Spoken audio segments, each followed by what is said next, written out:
जय हिंद बच्चों, आप सब ठीक होंगे। आज हम अमृता के तीसरे भाग जिसे हम बरगाठ में पढ़ते हैं उसकी द्वितीय अध्याय संघीय शक्ति जिसका हम भावार्थ हम कर चुके हैं।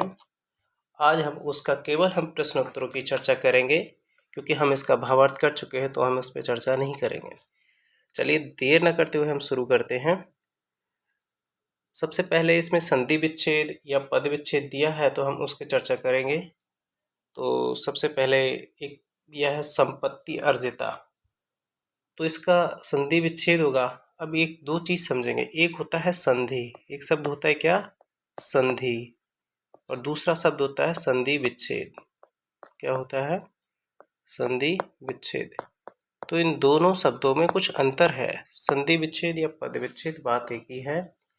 तो संधि का मतलब होता है जोड़। क्या होता है, जोड़। किसका, वर्णों का। जोड़ होता है वर्णों का। तो वर्णों का जहाँ जोड़ होता है वहाँ हम कहते हैं संधि। जब हम जो संधि हमारी हुई है उसको तोड़ के पुनः जो हम जिससे जोड़े थे जिन शब्दों को, जैसे मान लीजिए हमारे पास एक शब्द है विद्या धन आलय, एक शब्द है। इन दोनों को जोड़ने पे हमें एक शब्द मिला विद्यालय, विद्यालय। तो अब यहाँ पर ये जो है ये विद्यालय शब्द है, ये हमारा संधि है। क्या है, संधि है।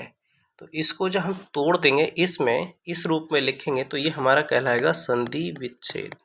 ठीक है, क्या कहलाएगा, संधि विच्छेद। संधि विच्छेद कहलाएगा। तो ये हमारा संधि विच्छेद हुआ और ये हमारी संधि हो गई। ठीक है, इसको हम संधि कहेंगे।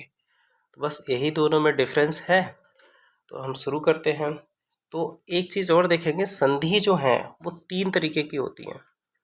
हम नाम सुने हैं संधियों के। संधि तीन तरीके की है। पहली संधि नाम बता देते हैं, स्वर संधि। कौन सी संधि है, स्वर संधि। दूसरी व्यंजन संधि और तीसरी है विसर्ग संधि, विसर्ग संधि। तो ये तीन संधियाँ होती हैं। तो स्वर संधि के भी 5 भेद हैं जिसमें हमारी है हम अगला संधि का जब क्लास करेंगे तो उसमें हम देखेंगे उनको। फिलहाल अभी मोटा मोटा इतना समझते हैं कि जब जो जोड़ का चिन्ह होता है, ये इस तरीके का जो जोड़ का जो चिन्ह है, अगर इससे पहले यहाँ स्वर है तो स्वर संधि, यहाँ व्यंजन है तो व्यंजन संधि, और अगर यहाँ विसर्ग है तो विसर्ग संधि कहलाती है। ठीक है, चलिए तो हम शुरू करते हैं। पहला हमारा दिया है संपत्ति अर्जित। अब देखो यहाँ ये हमारा जोड़ का चिन्ह है, ये हमारा किसका चिन्ह है, जोड़ का। इससे पहले ये विसर्ग दिया है, इससे पहले क्या दिया है, यहाँ विसर्ग दिया है। ये हमारा देखते हैं, ये हमारा दिया है विसर्ग। विसर्ग में ये हमारा देखते हैं विसर्ग दिया है, तो इसीलिए विसर्ग संधि है जोड़ से पहले। त्वाम, त्वामेव, त्वाम जोड़ एव। यहाँ ये माँ है, माँ पे हलंत लगा है, तो ये शुद्ध व्यंजन का स्वरूप है, इसीलिए ये व्यंजन संधि है। किसका उदाहरण है, व्यंजन संधि का। तीसरा वाला भी व्यंजन संधि का उदाहरण है, चौथा वाला भी हमारा व्यंजन संधि का उदाहरण है। तो ये चारों हमारे व्यंजन संधि हैं। कौन सी संधि है इनमें, व्यंजन संधि। कदा, कदापि, तो इसका हो गया कदा जोड़ अपि। यहाँ हमारा स्वर है तो इसीलिए ये स्वर संधि का उदाहरण है, दीर्घ संधि स्वर संधि में आती है। तथैव, तथा जोड़, ये भी वृद्धि संधि है, स्वर संधि का। विद्याधन स्वर संधि, स्वर संधि, स्वर संधि। एवं, एवमेव, तो इसका एवं जोड़ एव, ये हमारी व्यंजन संधि का उदाहरण है। ये भी हमारी किसकी है, व्यंजन संधि है। चिंततः तिष्ठति, ये विसर्ग संधि। देखो यहाँ विसर्ग आ गया। सर्वे अपि, ये पूर्व में का दिशा है। कथम अपि, कथम जोड़ अपि। सो अपि, सा जोड़ अपि। यमेव, यम जोड़ अपि। अपर्योरपि, अपर्योः जोड़ अपि। तो यहाँ देखिए फिर विसर्ग आया, विसर्ग संधि। यहाँ विसर्ग आया, विसर्ग संधि। तो विसर्ग संधि इस तरीके से हम कोई भी संधि हो उसे पहचान सकते हैं संधि विच्छेद के माध्यम से कि ये कौन सी संधि है। अगला है पुत्र्योर अभवत, पुत्र्योर भवत। तो अब देखिए यहाँ पर पुत्रों में विसर्ग आया तो इसीलिए विसर्ग संधि हो गया। एकैकम, तो एक, अब देखो किसी यहाँ भ्रम हो सकता है, ये दिया है एक जोड़ एकम, तो जैसा कि कह आप कहोगे कि यहाँ तो व्यंजन आ गया तो व्यंजन संधि होना चाहिए, लेकिन हर व्यंजन में जैसे ये है तो इसमें छिपा है क जो आ, ये छिपा है, तो व्यंजन स्वरूप इस स्वरूप में होता तो व्यंजन संधि होती, लेकिन इसमें ये स्वर है तो इसीलिए क्या होगी स्वर संधि, क्योंकि ये वाला स्वरूप इसमें दिया है। तो यहाँ पर इसीलिए हमारी ये स्वर संधि है क्विंच। किम जोड़ चा, तो यहाँ हमारा व्यंजन संधि हुआ क्योंकि ये व्यंजन का शुद्ध स्वरूप है, यानी व्यंजन हलंत वाला होना चाहिए था, ठीक है, तब हमारा होता है। कश्चित का जोड़ चित, कोहपी कह जोड़ अपी, ये देखिए यहाँ विसर्ग दिए हैं सब में तो इसीलिए विसर्ग संधि है। अयुम उपदेशा, अयम जोड़ उपदेशा म, यानी हमारी विसर्ग, ये हमारी व्यंजन संधि हो जाती है इसमें भी। ग्रहे अपवर्तनता, ग्रहे अपवर्त, तो पूर्व रूप संधि है। पितुश्च, पितुः जोड़ चा, तो ये विषय में हमारी क्या होती है, इसमें हमारा ये विसर्ग दिया तो इसीलिए भी ये विसर्ग संधि हो जाती है। इस तरीके से हमारी संधि कंप्लीट हो जाती है। अगला इसमें दिया है कि इसमें मौखिक क्वेश्चन है। अगला हमारा पेज नंबर 16 पे मौखिक क्वेश्चन ही दिए हैं। तो 3 मौखिक क्वेश्चन है, इसको नोटबुक में तो करना नहीं होता है, तो इसको हम क्या करेंगे, केवल हम इसको लिखेंगे, ठीक है, और आप इसको याद कर लेंगे।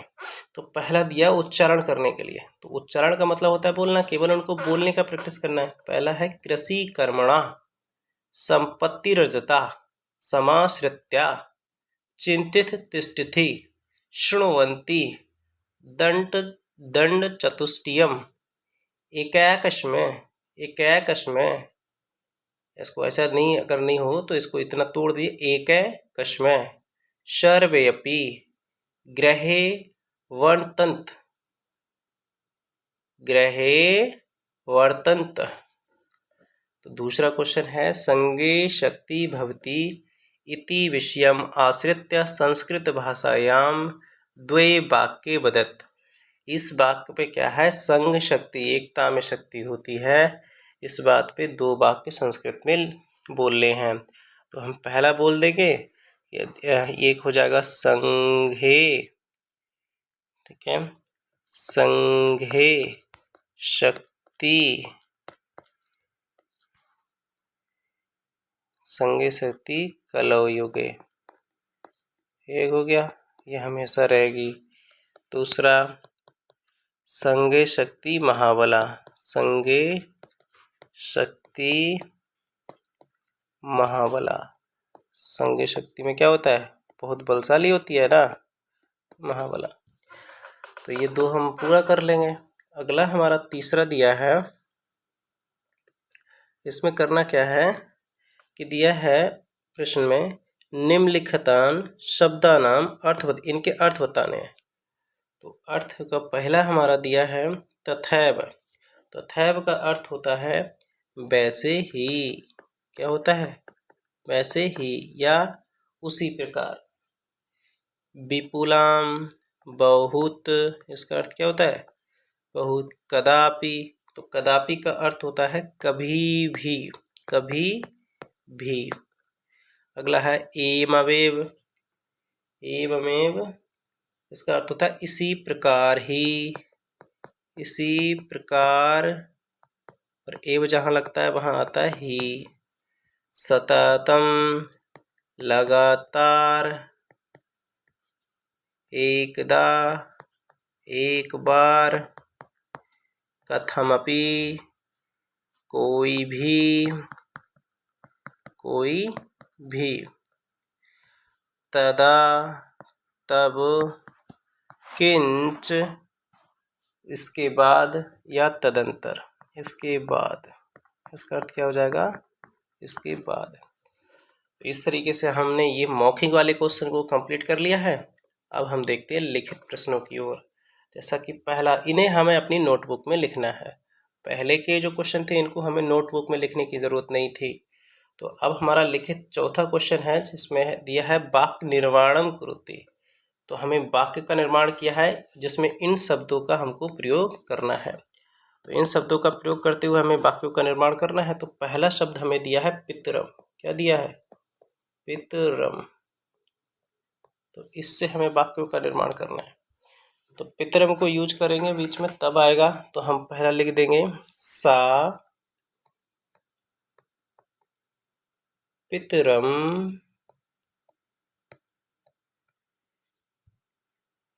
प्रति अपश्यत। ठीक है। अगला दूसरा दिया है ग्रामः। तो इसी में हम क्वेश्चन कर लेंगे ग्रामः का। इसको कैसे यूज करेंगे, तो इसका है पुष्कलो। तो नामः एकः ग्रामः अस्ति। ठीक है। अगला दिया है कृषका।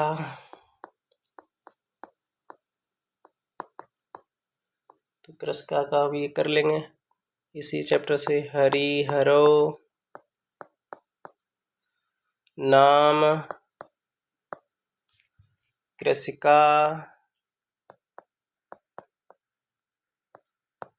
अस्ति।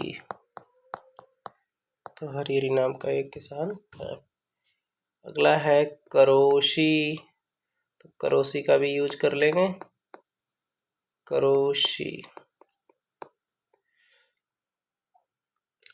त्वयं किम करोसि, तुम क्या करोगे। अगला प्रश्न इसी में दिया एकदा। एकदा का कैसे यूज करेंगे, एकदा का है एकदा, इसी का एकदा स विद्यालयम विद्यालयम गच्छति। अगला है पिता। अगला कौन सा, ये हमारा पिता। पिता में पिता पुत्रेण सह गच्छति।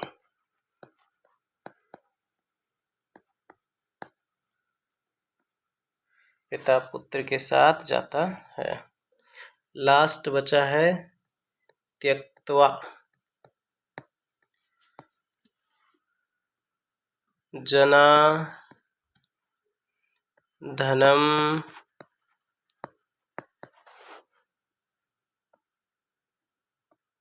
त्यक्त्वा न सुखी भवेत।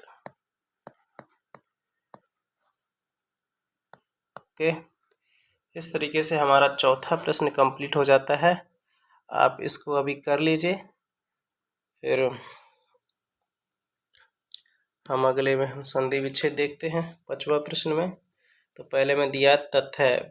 तो तथैव का संधि विच्छेद होता है तथा जोड़ एव। क्या होता है, तथा जोड़ एव। अब ये चिंतिष्टि, इसका बनेगा चिंत जोड़ तिष्ठति। अगला सर्वे अपि।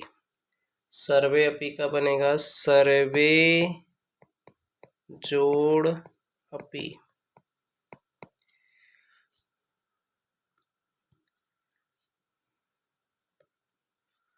अगला है सोअपि।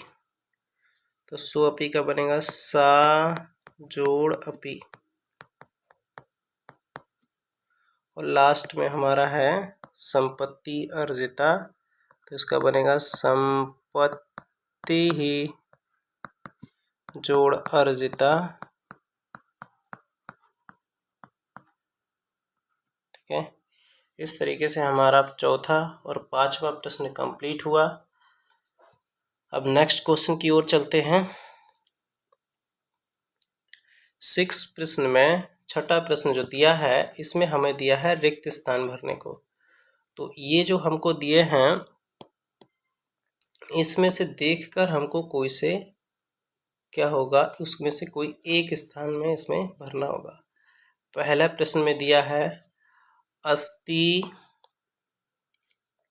पहला दिया है अस्ति तीरे पुष्कल नाम को ग्रामा। तो किसके तीरे का मतलब किनारा, तो किसके किनारे पे पुष्कल ग्राम था, गंगायाय। तो यहाँ लिख देंगे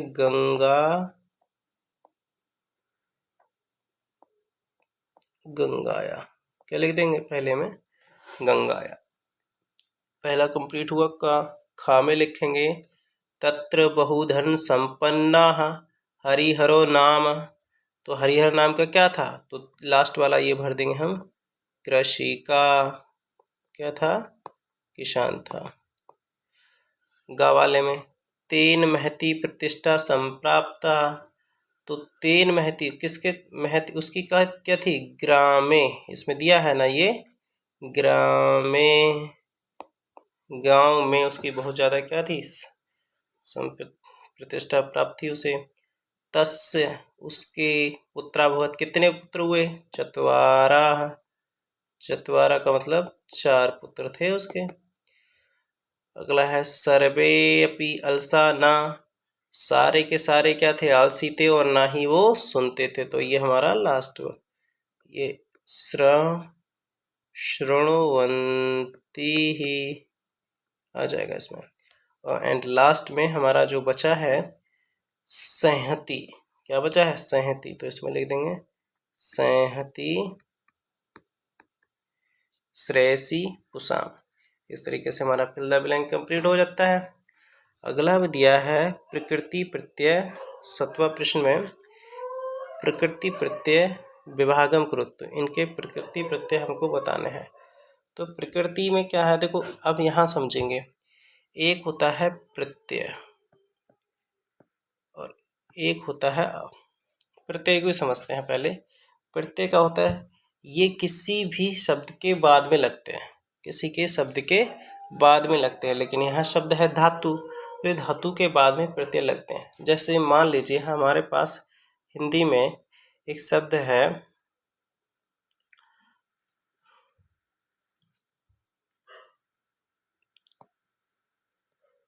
चतुर, एक शब्द है, इसके लास्ट में लग गया आई, क्या लगा दिया, आई, तो हो गया चतुराई। क्या हो गया, चतुराई। तो ये आई शब्द है ना, ये प्रत्यय कहलाया, और ये इस शब्द के किस में बाद में आया है, इसीलिए। तो प्रत्यय हमेशा शब्द के बाद में लगते हैं, ठीक है, तो इतना याद रहेगा। तो अब ऐसे ही इसमें हमारे पास 1 2 3 4 5, ये 5 शब्द दिए हैं, इसके हमको प्रत्यय विभाग बताना है। तो पहला हमारा दिया है दत्वा, पहला दिया हमको दत्वा। इसका क्या है, तो दत्वा में दा तो क्रिया है, तो क्रिया को इसके वर्ग मूल की तरह दिया है, इसमें दिखाया जाता है। द जोड़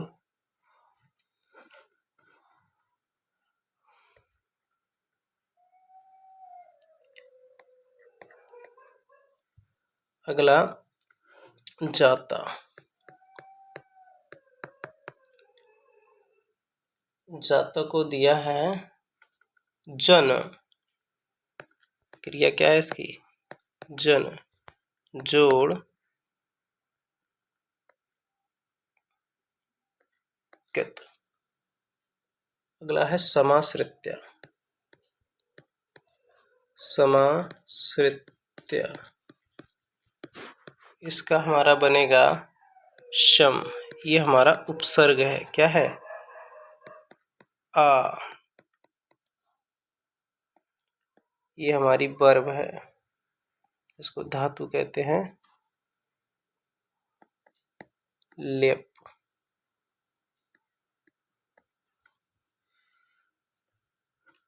अगला हमारे पास आहू है। ये बनेगा आ, उपसर्ग है, हवे, इसमें हमारा धातु हो जाती है जोड़ लेप। लास्ट में आदिष्टा।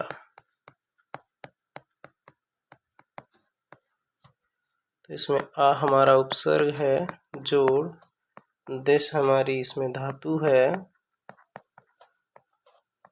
जोड़, एक तो इसमें हमारा प्रत्यय है।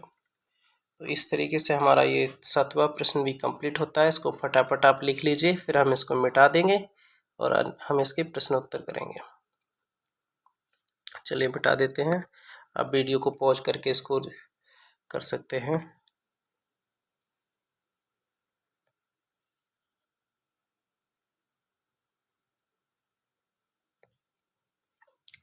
अब हम अगले प्रश्न की ओर आते हैं। 7वां प्रश्न। अधोलिखितान् प्रश्नानां उत्तरम पूर्व वाक्येन लिखत। एक पूरे वाक्य में इसका उत्तर लिखना है। तो पहला प्रश्न दिया है, पुष्कल नाम को ग्रामा कुत्र अस्ति। पहले प्रश्न का उत्तर देखिए। कह रहा है पुष्कल नाम को ग्रामा कहाँ था भाई पुष्कल नाम का। तो हम लिखेंगे इसका सीधा उत्तर लिखता हूं मैं। पुष्कल नाम को ग्रामा गंगा गाया तीरे अस्ति।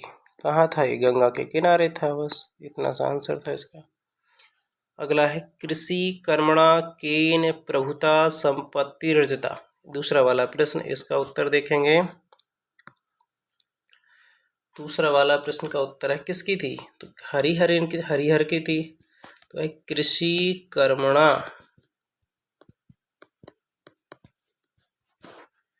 हरिहरेन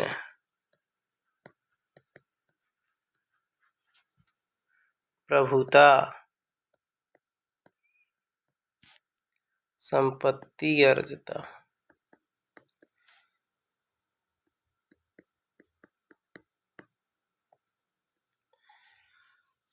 अगला प्रश्न करेंगे तीसरा, हरिहरस्य कति पुत्रा आसन।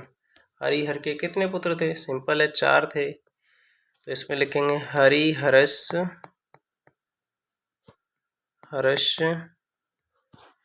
चत्वारा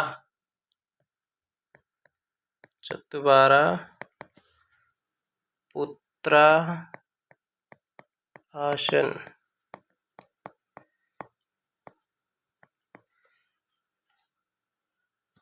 अगला प्रश्न हमारा दिया है, के अति अलसा आसन। उस कितने आलसी थे? चारों के चारों आलसी थे। तो लिखेंगे चत्वारो पुत्रः अलसा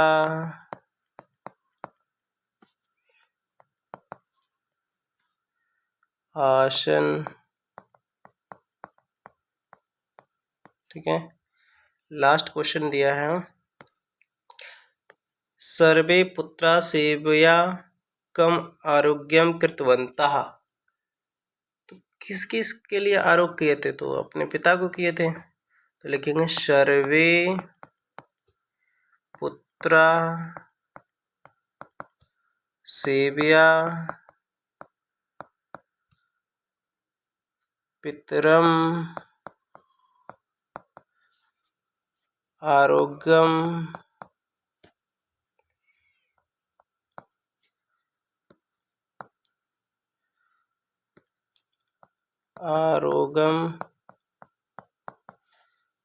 कृतवन्ता। कृतवन्तः। इस तरीके से हमने ये चारों क्वेश्चन अपने पांचों क्वेश्चन कंप्लीट कर लिए हैं। नेक्स्ट क्वेश्चन देखते हैं क्या है। अगले क्वेश्चन में हमको दिया है मैचिंग दी है। क्या दिया है?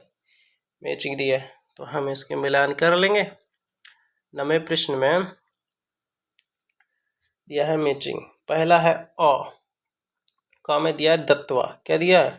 दत्वा। तो पहले वाले को हम बिल्कुल मिला देंगे लास्ट में, इसको मिला देंगे हम 6 नंबर से। दूसरा ख ग्रस्ता। तो ग्रस्ता को हम मिला देंगे पहले वाले को, यानी दूसरे को पहले वाले से। ठीक है। अगला देखिए, अगला ग श्रोटियम तुम। त्रोटई तुम। तो इसको हम मिला देंगे पचवा से। कौन से नंबर से मिला देंगे हम? 5वां नंबर से। अगला हमको दिया है वह है तुम, तो हम इसको मिला देंगे तीसरे वाले से। घा का मिलान कर देंगे हम तीसरे से। अगला दिया है मृत्वा, तो इसको हम मिला देंगे डॉ को मिला देंगे हम 5वां से। आदिष्टा, आदिष्टा को मिला देंगे हम, यानी चा को मिला देंगे दूसरे वाले से। इस तरीके से हमारा ये मैचिंग कंप्लीट हो जाता है। अगला क्वेश्चन हम देखेंगे। अगला दिया उदाहरणानुसारम अव्यय पदानि चुनत। तो पहले समझते हैं कि अव्यय क्या होता है। तो ग्रामर के पोर्शन को जब हम कराएंगे तो उसमें हम डिटेल से चर्चा करेंगे अव्यय क्या है। अव्यय है तो 3 तरीके के शब्द हम इसमें पढ़ेंगे। तिङन्त हो गया, शुबंत हो गया और अव्यय। तो अभी अव्यय इतना समझिए, अव्यय शब्द वो शब्द होते हैं जिन पे लिंग, कारक, चिन्ह, विभक्ति के परिवर्तन करने से उसमें कोई भी परिवर्तन नहीं होता है, तो वो हमारे अव्यय शब्द कहलाते हैं। तो इसमें से हमें अव्यय पदों को छांटना है। तो अव्यय पद हमारा इसमें क्या है, तो मैं उनको जैसे इसमें पहला दिया है हमारा अध, उदाहरण के लिए दिया है, इसमें अधन्य लिख दिया। तो हमको इसमें से त्वयं अत्र किम करोसि, तो इसमें दिया अत्र, तो हम यहाँ लिख देंगे अत्र। इसमें अगला है ख में सा कदम गृहम गमिष्यति, तो इसमें हमारा हो जाएगा अगले में कदा। इसमें क्या हो जाएगा हमारा? कदा। ग में दिया है शीला करीना बा चित्रं द्रक्ष्यति, तो इसमें दिया है वा, हमारा हो जाएगा तीसरे में वा। घा में दिया है असत्यम माँ वद, तो ये इसमें माँ हो जाएगा। ठीक है। अगला है शकीलेन साकम सा, तो साकम इसमें हमारा हो जाएगा। तो इस तरीके से ये हमारे साथ अव्यय शब्द हमने छांट के अलग कर दिया है। 11वां प्रश्न हमारा दिया है अधोलिखितानाम निर्देशानुसारम रूपाणि लिखत। यानी इसमें जो दिया है, जैसे मात्र दिया है तो मात्र की द्वितीय विभक्ति और एकवचन का हमारा मात्रम होता है। इसी प्रकार हमको ये लिखना है जैसा हमको कोष्टक में दिया है। क पुत्र, तो पुत्र का हमको सप्तमी विभक्ति का एक वचन में लिखना है। तो पुत्र का सप्तमी विभक्ति में एक वचन, जैसे हम इसके शब्द रूप करेंगे तो हमको पता चलेगा ये हमारा पुल्लिंग का अकारांत का रूप चलता है। तो ये हमारा हो जाएगा पुत्रे। क्या हो जाएगा? पुत्रे। फल, ये हमारा नपुंसक लिंग है, अकारांत है, तो इसका षष्ठी का बहुवचन पूछा है, तो ये हमारा क्या हो जाएगा? फलानाम। क्या हो जाएगा? फलानाम। गा में है नदी, चतुर्थी विभक्ति का दो वचन करना है, तो ये हो जाएगा नदीभ्याम। नदीभ्याम। अगर इसका है घा प्रश्न दिया लता, तो लता का सप्तमी विभक्ति बहुवचन, तो ये हमारा हो जाएगा लतासु। क्या हो जाएगा? लतासु।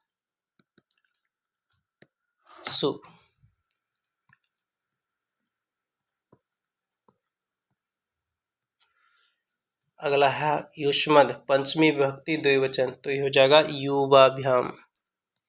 युवाभ्याम। ठीक है। 12वां प्रश्न में हमको दिया है कि अधोलिखितान वाक्यान घटनाक्रम के अनुसार लिखना है। जो पहले हुआ है यानी पाठ में जो हम पहले पढ़े हैं वो पहला दे लिखेंगे, और जो बाद में आया उसको बाद में वरीयता देंगे। यानी पाठ में जैसा जैसा हम पढ़े हैं, जो पहले हुआ उसको पहले और जो बाद में हुआ उसको बाद में रखेंगे। तो मैं इसमें लिखूंगा नहीं, बल्कि पहले कौन आएगा उस तरीके से इसमें नंबर दे देंगे, जिसको हम जैसे उदाहरण के तौर पे इसमें दिया है। ये पहला ही वाक्य है, गंगा तीरे पुष्कल नाम को ग्रामस्ति, ये गा वाला, तो सबसे पहले यही लाइन है, तो इसको हम पहला नंबर पे लिखेंगे, इसीलिए हम इसको पहला नंबर दे दिए हैं। इसको क्या दे दिया हम? पहला नंबर। ठीक है, तो हम लिख देते हैं, इसको हम दे दिए 1 नंबर, यानी 1 नंबर सबसे पहले ये लाइन आएगी। इसके बाद है तत्र हरिहरो नाम कृष्का वर्तते, ये इसकी हमारी दूसरी लाइन थी, तो इसको हम दूसरे नंबर पे लिखेंगे। फिर उसके बाद हरिहरस्य चत्वारा पुत्र आसन, उसके हरिहर कितने पुत्र हुए, तो ये हम इसको तीसरा पॉइंट दे देंगे। फिर सर्वे पुत्र आति, सब क्या थे उसके पुत्र? आलसी थे, ये हम चौथी लाइन है। और इसके बाद हम एकदा हरिहरस्य रोगग्रस्ता अवध, ये हमारी 5वीं लाइन हो जाती है। और एट लास्ट में ये हम क्रम से रख देंगे इसको, ये 6वां है और ये हमारा 7वां है। इसको आप बुक में चैप्टर में देखकर बहुत आसानी से कर सकते हैं, इसमें ऐसा कुछ नहीं है, बस क्रम इसमें बिठाना है। सबसे पहले हम कौन सा लिखेंगे? ग लिखेंगे, उसके बाद हम क लिखेंगे, फिर उसके बाद हम ण लिखेंगे, उसके बाद हम ख लिखेंगे, उसके बाद हम इस तरीके से हम इसको सब पूरा कर देंगे। ठीक है, अब लास्ट में हमको इसमें दिया है वाक्य निर्माण करना है और उनकी मैचिंग करा के। ठीक है, क्या करना है? उनकी मैचिंग करा के वाक्य का निर्माण करेंगे। तो कैसे करना है ये देखिएगा। सा की मैचिंग कराएंगे हम, सा गच्छति वह जाता है। त्वयम की करा देंगे हम गच्छसि से, अहम गच्छामि। ठीक है, ते गच्छन्ति, वयम गच्छामः। तो ये हमारा सीधा हो जाएगा वयम गृहम गच्छामः। यूयम का हमारा बनेगा गच्छत, तो का बनेगा गच्छताः, आवाम गच्छावा, ये सीधा मिला देंगे। इस तरीके से ये हमारी कंप्लीट हो जाती है एक्सरसाइज। मिलते हैं नेक्स्ट वीडियो पे। जय हिंद।